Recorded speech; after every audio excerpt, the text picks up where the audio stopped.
Hello student, welcome to Swati's classes. आज हम देखने वाले हैं 6th स्टैंडर्ड का science lesson number 7 nutrition and diet. ये लेसन का सेकंड पार्ट है। फर्स्ट पार्ट ऑलरेडी मैंने अपलोड किया है। अगर आप लोगों ने नहीं देखा है तो स्वातिस क्लासेस चैनल को सब्सक्राइब कीजिए। चैनल पे आपको 6th स्टैंडर्ड के साइंस एंड मैथ्स के सारे वीडियो मिल जाएंगे। तो ये लेसन का सेकेंड पार्ट है। फर्स्ट पार्ट में हमने देखा था कि न्यूट्रिएंट्स एंड फूड स्टफ क्या होते हैं। उसके बाद हमें फूड से कौन से न्यूट्रिएंट्स मिलते हैं, जिसमें हमने देखा था कि फैट्स, प्रोटीन्स, विटामिन्स, मिनरल्स किस तरीके से हमारे बॉडी के फंक्शन के लिए हमें हेल्प करते हैं। और अगर ये प्रोटीन्स और विटामिन्स अगर हम प्रॉपरली नहीं ले पाते तो उनकी डिफिशियंसी के कारण कौन से डिसीजेस होते हैं, ये भी हमने देख लिया था। और आज हम देखने वाले हैं remaining part. In the past, Casimir Funk was a scientist who belonged to Poland in Europe. In a scientific article, he read that people who ate brown rice were less likely to get beriberi than those who ate fully milled rice. तो यहाँ पे जो scientist थे Poland के, जो Europe में था, कैसिमिर फंक के जो साइंटिस्ट थे, इन्होंने ये आर्टिकल पढ़ा था जिसमें उन्हें ये बात पता चली कि जो लोग ब्राउन राइस खाते हैं तो इनको बेरी जो डिसीज़ होता है ये कम होता है, लेकिन जो लोग ब्राउन राइस को फुल्ली मिल्ड राइस मतलब अपने खाने में इंक्लूड करते हैं तो इनको बेरी जो डिसीज़ होता है ये नहीं होता है। He was able to identify and isolate the substance which prevent this disease. तो उन्होंने यहाँ पे एक सब्सटेंस फाइंड आउट किया और ही नेम इट विटामिन, उसको उन्होंने नाम दिया vitamin. He also proposed that other disorders like scurvy, pellagra and rickets were also caused by deficiency of various vitamins. तो वेरियस विटामिन्स की डिफिशियंसी के कारण जो भी अलग अलग डिसीजेस होते हैं ये इन्होंने क्या किया था, फाइंड आउट किया था। जैसे कि आप यहाँ पे पिक्चर देख सकते हो, स्कर्वी, रिकेट्स और ग्वाइटर के पिक्चर्स दिए हैं। तो इस तरीके की ये डिसीजेस होते हैं अगर विटामिन्स की कमी होती है तो। Probiotics, you know that the useful microorganisms which convert milk into yogurt are present in yogurt and in buttermilk. तो दही दूध से जो हम दही बनाते हैं या फिर बटर मिल्क बनाते हैं तो ये किसके कारण होता है, जो यूज़फुल माइक्रो ऑर्गेनिज्म है ये क्या करते हैं, मिल्क को दही में कन्वर्ट करते हैं। They are called probiotic. तो इन्हें क्या कहा जाता है, probiotics. Lakhs of microorganism resides in our intestine. तो हमारे इंटेस्टाइन में भी लाखों माइक्रो ऑर्गेनिज्म होते हैं जो हमारे लिए यूज़फुल होते हैं। Their presence in such large numbers is essential for our health. तो ये हमारे हेल्थ के लिए लार्ज नंबर में होना इनका काफ़ी ज़रूरी होता है। Hence to maintain them in our body we should include probiotics such as a yogurt and butter milk in our daily diet. तो ये जो हेल्पफुल यूज़फुल जो माइक्रो ऑर्गेनिज्म होते हैं ये हमें योगर्ट, बटर मिल्क इनके थ्रू क्या होते हैं, हमारे बॉडी में मिल पाते हैं। तो ये प्रोबायोटिक जो है हमारे बॉडी में होने चाहिए, जो हमारे लिए इम्पोर्टेंट है। तो इसके कारण हमारे डाइट में हमें बटर मिल्क, योगर्ट ये चीज़ें शामिल करनी चाहिए। When we suffer from loose motion and vomiting, we throw out microorganisms along with intestinal water. तो हमारे इंटेस्टिनल जो वाटर होता है उसके साथ जब अगर हमें कभी लूज मोशन होता है, वोमिटिंग होता है, तो ये जो यूज़फुल माइक्रो ऑर्गेनिज्म है ये भी हमारे बॉडी के बाहर निकल जाते हैं। Some medicines can also kill them. जो मेडिसिन्स हम खाते हैं उन मेडिसिन्स के कारण भी ये किल हो जाते हैं। Therefore we need to take extra yogurt, butter milk to restore their numbers. तो इसीलिए हमें दही है या फिर बटर मिल्क होता है इसको हमेशा लेना चाहिए, जिसके कारण ये यूज़फुल माइक्रो ऑर्गेनिज्म के जो नंबर्स है, जो संख्या है वो सही रह पाएगी हमारे बॉडी के अंदर। देन यहाँ पे देखना है हमें balance diet. All that we consume during the day is together called our diet. जो पूरे दिन भर में हम खाना खाते हैं उसे ही डाइट कहा जाता है। और diet containing adequate quantities of all nutrients is called a balance diet. तो बैलेंस डाइट का मीनिंग क्या होता है कि जो भी हम फूड खाते हैं वो सही मात्रा में, सही क्वांटिटी में खाना ज़रूरी होता है, उसे ही बैलेंस डाइट कहा जाता है। To build a strong and healthy body, you need all nutrients in the right proportion and in sufficient quantities in your daily diet. तो हमारे बॉडी को स्ट्रॉन्ग करने के लिए, हेल्दी रहने के लिए हमें जो न्यूट्रिएंट्स चाहिए ये राइट प्रोपोर्शन में, सही मात्रा में लेना ज़रूरी होता है। Significance of a balance diet. तो ये बैलेंस डाइट क्यों लेनी चाहिए हमें? And increase capacity to work. तो ये क्या करते हैं, बैलेंस डाइट के कारण हमारी जो कैपेसिटी होती है काम करने की ये बढ़ जाती है। Then good physical and mental health के लिए इम्पोर्टेंट होता है।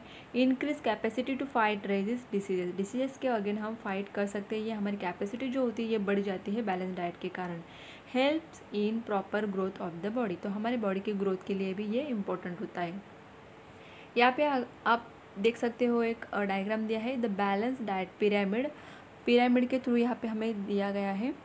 सबसे फर्स्ट यहाँ पे आप देखोगे बेस में तो सीरियल्स एंड पल्सेस दिए हैं, उसके बाद fruits and vegetables, then milk products meat fish eggs, और उसके बाद फैटी सब्सटेंसेस जो हमें ऑयल घी और बटर से मिलता है। तो यहाँ पे ये आपको समझ में आया क्या कि यहाँ पे इसी तरीके का शेप हमें क्यों दिया गया है, ये ट्रायंगुलर शेप में क्यों दिया गया है, क्योंकि ये जो बेस दिख रहा है ये क्या है, हमें यहाँ पे क्या दिख रहा है कि बिग साइज़ में, क्योंकि सीरियल्स एंड पल्सेस हम क्या करते हैं ज़्यादा मात्रा में खाते हैं, क्योंकि कार्बोहाइड्रेट हमारे बॉडी के लिए ज़्यादा इंपॉर्टेंट होता है, तो ये ज़्यादा प्रोपोर्शन में हम लेते हैं, ज़्यादा क्वांटिटी में लेते हैं, इसीलिए ये यहाँ पे ये हमें क्या दिख रहा है बिग साइज़ में। उसके बाद fruits and vegetables, milk products, meat and fish eggs दिख रहे हैं, और सबसे कम साइज़ में हमें यहाँ पे क्या दिख रहे हैं फैटी सब्सटेंसेस, क्योंकि ये हमारे लिए स्मॉल क्वांटिटी में भी इनफ होते हैं इसके लिए। इस तरीके का हमें पिरामिड यहाँ पे दिख रहा है। Apart from having a balance diet we also need to exercise regularly to keep our self fit and healthy, तो हमें फिट एंड हेल्दी रहने के लिए बैलेंस डाइट तो ज़रूरी है ही, लेकिन उसके साथ ही हम एक्सरसाइज भी कर सकते हैं जो हमारे लिए इम्पोर्टेंट होती है। तो बैलेंस डाइट के साथ साथ एक्सरसाइज भी करना ज़रूरी है। How to get a balanced diet? To ensure that we get a balanced diet from the food we eat, we can make a food pyramid. तो इस तरीके का जो हमने फूड पिरामिड देखा, इससे हमें समझ में आता है कि बैलेंस डाइट हमें किस तरीके से लेना है। All food which we eat is classified into various group, जैसे कि हमने पहले भी देखा है कि फूड को ग्रुप्स में क्या किया जाता है डिवाइड, जैसे कि प्रोटीन्स मिलने वाले फूड अलग होते हैं, विटामिन मिलने वाले फूड अलग होते हैं। The space allotted to each food group in the pyramid depends upon the proportion in which it should be included in our diet, जैसे कि मैंने आपको बोला था कि बेस में जहाँ पे हमें प्रोपोर्शन दिख रहा है ये ज़्यादा दिख रहा है कार्बोहाइड्रेट्स का, जैसे कि सीरियल्स पल्सेस हमने देखे थे, तो इन्हें ज़्यादा स्पेस दी गई है पिरामिड में। Hence we can choose foods from each group daily according to the space allotted to eat in the pyramid, जैसे कि पिरामिड में स्पेस अलॉट किया गया है ग्रुप्स के अकॉर्डिंग, तो उसी अकॉर्डिंग हम क्या कर सकते हैं, हमारे बैलेंस डाइट को ले सकते हैं। If you choose some items from each group in the right proportion according to the pyramid shown on page number 53, we can make sure that we are getting a balanced diet। तो जैसे कि हमने page पे देखा था pyramid, food pyramid, तो इसके according अगर हम राइट प्रोपोर्शन में डाइट लेते हैं तो ये हमारा क्या हो जाएगा, बैलेंस डाइट हो जाएगा। यहाँ पे अगर आप देखोगे ऑलवेज रिमेंबर में, if our need for nutrients is made through the food we eat, the nutrients are better utilized in our body. Hence, the best way to good health is taking a balanced diet and avoiding the deficiency of any nutrients। जैसे कि हमें पता है कि food से जो nutrients हमें मिलते हैं ये हमारे बॉडी के लिए इम्पॉर्टेंट है, तो हमें यहाँ पे अलग अलग तरीके का जो फूड स्टफ होता है, न्यूट्रिएंट्स होते हैं, ये हमें लेने ही चाहिए ताकि हमारी बॉडी इनको यूटिलाइज़ करे और हेल्दी बॉडी हमें मिल पाए। तो हमारी जो गुड हेल्थ है किसके कारण हो सकती है, बैलेंस डाइट के कारण, तो हमें बैलेंस डाइट लेना चाहिए। और डिफिशेंस के न्यूट्रिएंट के डिफिशेंसी के कारण जो डिसीजेस होते हैं इनसे हम क्या कर सकते हैं, बच सकते हैं यहाँ पे। देन नेक्स्ट यहाँ पे देखने हैं हमें fibre. If we select a daily diet which includes vegetables, fruits, sprouts and cereals according to the pyramid we will also get fibre in sufficient quantity. अगर जैसे हमने डाइट में देखा था, डाइट चार्ट में देखा है कि वेजिटेबल, फ्रूट्स, स्प्राउट्स, सीरियल्स अगर हम खाते हैं तो इनके साथ साथ हमें फाइबर जो हमारे बॉडी के लिए ज़रूरी है ये भी मिल जाते हैं। देन नेक्स्ट यहाँ पे है, what trouble do we have to face if we do not get enough fibre from our daily diet. तो आपको यहाँ पे क्वेश्चन दिया गया है कि अगर प्रॉपर जो फाइबर है, इनफ फाइबर है, अगर हम डेली डाइट में नहीं लेते तो क्या होगा। What care must be taken to make sure that fiber is not lost or removed from the food we eat। तो यहाँ पे हमें क्या केयर करनी चाहिए जिसके कारण फाइबर हमारे बॉडी में अच्छे से यूटिलाइज हो सके, ये लॉस ना हो या फिर हमारे बॉडी से रिमूव ना हो। देन नेक्स्ट यहाँ पे दिया है हमें water. Along with all the other nutrients the body also need an adequate supply of water. जिस तरीके से हमें खाना या खाने से मिलने वाले न्यूट्रिएंट्स ज़रूरी होते हैं उसी तरीके से हमारे बॉडी के लिए प्रॉपर क्वांटिटी में पानी पीना भी ज़रूरी होता है। For this purpose we must drink milk, butter milk, lemon juice, sharbat, fruit juices and plenty of water. तो हमें पानी तो पीना ही चाहिए, पानी के साथ साथ ये जो लिक्विड सब्सटेंसेस हमें दिख रहे हैं इनको भी हमें लेना चाहिए। माल न्यूट्रिशन, तो माल न्यूट्रिशन क्या होता है? Malnutrition occurs when all the nutrients that the body needs are not obtain in the proper proportion from the diet. जब हम प्रॉपर डाइट नहीं लेते हैं और जो न्यूट्रिएंट हमारी बॉडी की ग्रोथ के लिए ज़रूरी होते हैं ये पूरी तरीके से हमारे बॉडी को नहीं मिलते हैं, उस टाइम माल न्यूट्रिशन होता है।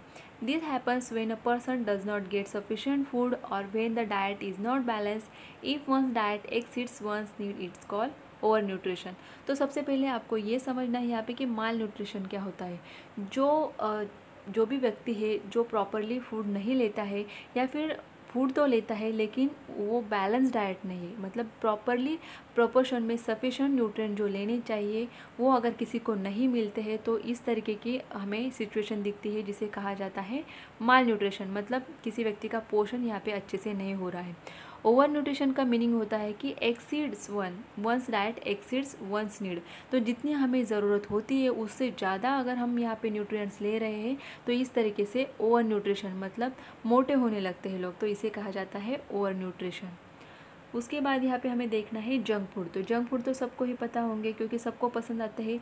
Chocolates, noodles, burgers, pizza, chips, bottles of drinks, attractively packaged snacks as also ready fried foodstuffs available in the market such as vadas, pakoras, etc. are very tasty and we like them very much।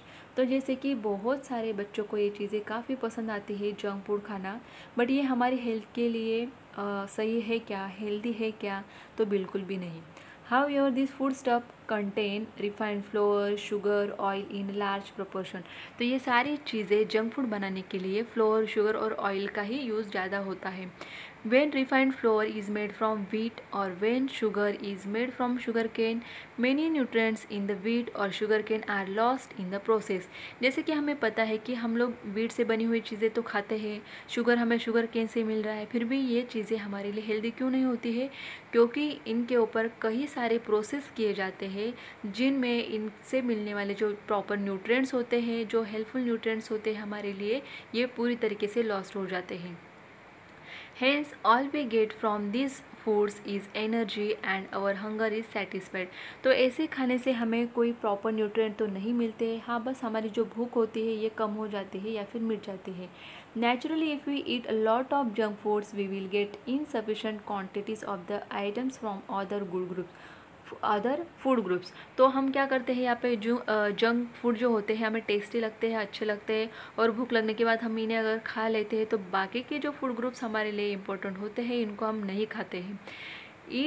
If this happens frequently, our body soon experiences a shortage of proteins, vitamins and minerals and that may lead to malnutrition। तो यहाँ पे देखिए malnutrition क्यों होता है? अगर हम खाना तो खा रहे हैं लेकिन जंक फूड जो हमारे लिए हेल्दी बिल्कुल भी नहीं है या फिर जो न्यूट्रिएंट्स हमारे लिए चाहिए वो हमें जंक फूड से मिलते ही नहीं, सिर्फ यहाँ पे हमारी जो भूख होती है सेटिस्फाइड होती है लेकिन प्रॉपर जो न्यूट्रिएंट्स हमें मिलने चाहिए वो यहाँ पे नहीं मिलते, इसके कारण माल न्यूट्रिशन होता है। Junk food eaten frequently also causes obesity। Obesity is not good for our health as such food do not supply all the necessary nutrients, they are called junk food। तो यहाँ पे फूड से तो हमारी भूख मिटती है लेकिन जो न्यूट्रिएंट्स हमें मिलने चाहिए वो बिल्कुल भी नहीं मिलते हैं हमें जंक फूड से। तो यहाँ पे देखिए आपको दिया है हाउ टू अवॉइड ओबेसिटी। तो ओबेसिटी को हम किस तरीके से अवॉइड कर सकते हैं? हैव अ बैलेंस डाइट, आपको बैलेंस डाइट लेना चाहिए। Eat whole grains, eat fruits vegetables with their skin. तो यहाँ पे हम फ्रूट्स खा सकते हैं, वेजिटेबल्स खा सकते हैं। इंक्रीज यूज़ ऑफ बाइसिकल, तो आप यहाँ पे बाइसिकल का यूज़ कर सकते हो। प्ले मोर आउटडोर गेम्स, तो आप आउटडोर गेम्स खेल सकते हैं जिसके कारण आपकी एक्सरसाइज अच्छे से हो सकती है।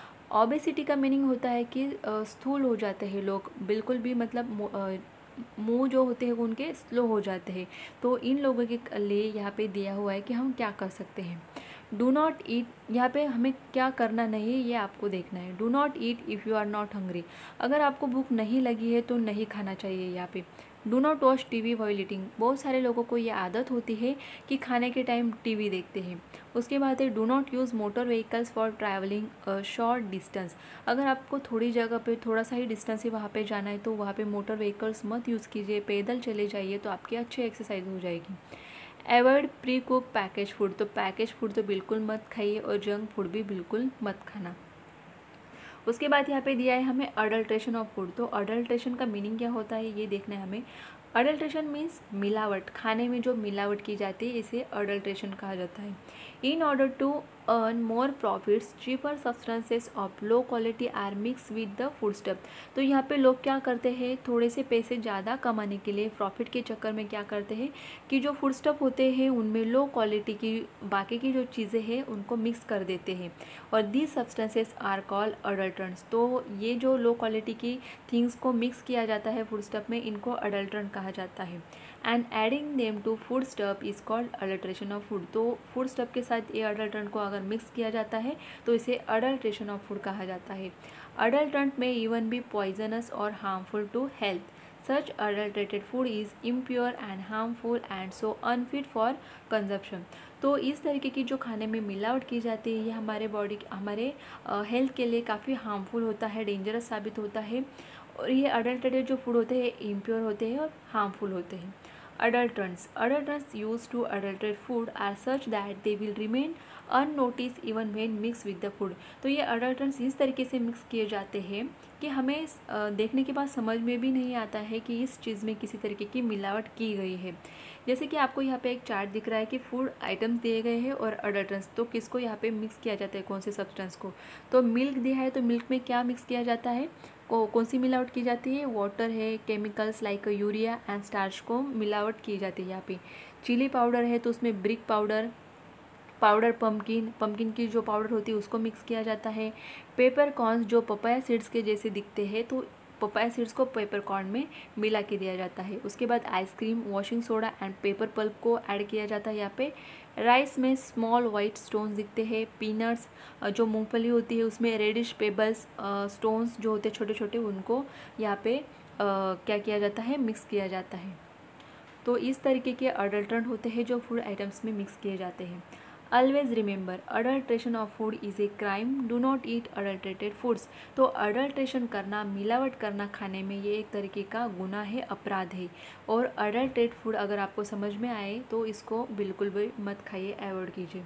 व्हाट वी हैव लर्न, तो हमने यहाँ से क्या सीखा इस लेसन से, nutrition is the process of taking food and water and using them to obtain energy and for the purposes of growth and other bodily functions, तो हम क्या करते हैं, खाना या फिर पानी पीते हैं किसके लिए, हमारे बॉडी को एनर्जी मिले और हमारी बॉडी की ग्रोथ अच्छे से हो पाए और सारे जो फंक्शंस होते हैं बॉडी के अच्छे से हो पाए। A diet containing all nutrients in the right quantity is called balance diet, तो बैलेंस डाइट किसे कहा जाता है कि जो हम खाना खाते हैं ये प्रॉपर क्वांटिटी में अगर लेते हैं तो इसे बैलेंस डाइट कहा जाता है। Carbohydrates, fats, proteins, vitamins, minerals and fibre are the nutrients in food. A balance diet includes all nutrients in the right quantities, तो बैलेंस डाइट में ये सारे न्यूट्रिएंट्स हम लेते हैं जैसे कि carbohydrate, fats, protein, vitamins and minerals. The food pyramid help us to choose a balanced diet. Whether a person is malnourished or has a deficiency diseases depend upon the proportion of food taken. तो हम जो खाना खाते हैं इसके proportion के ऊपर depend होता है कि हमें किस विटामिन या किस इसके कारण डिफिशेंसी हो रही है, और उसी तरीके के डिसीजेस भी अलग अलग होते हैं, ये हमने ऑलरेडी देखा है। Junk food gives us energy but not other nutrients, junk food से हमें एनर्जी तो मिलती है लेकिन बाकी के जो न्यूट्रिएंट्स हमारे लिए ज़रूरी है वो नहीं मिल पाते हैं। Adulterated food is impure and harmful to health. तो आई होप स्टूडेंट्स आपको ये लेसन काफ़ी अच्छे से समझ में आ गया होगा।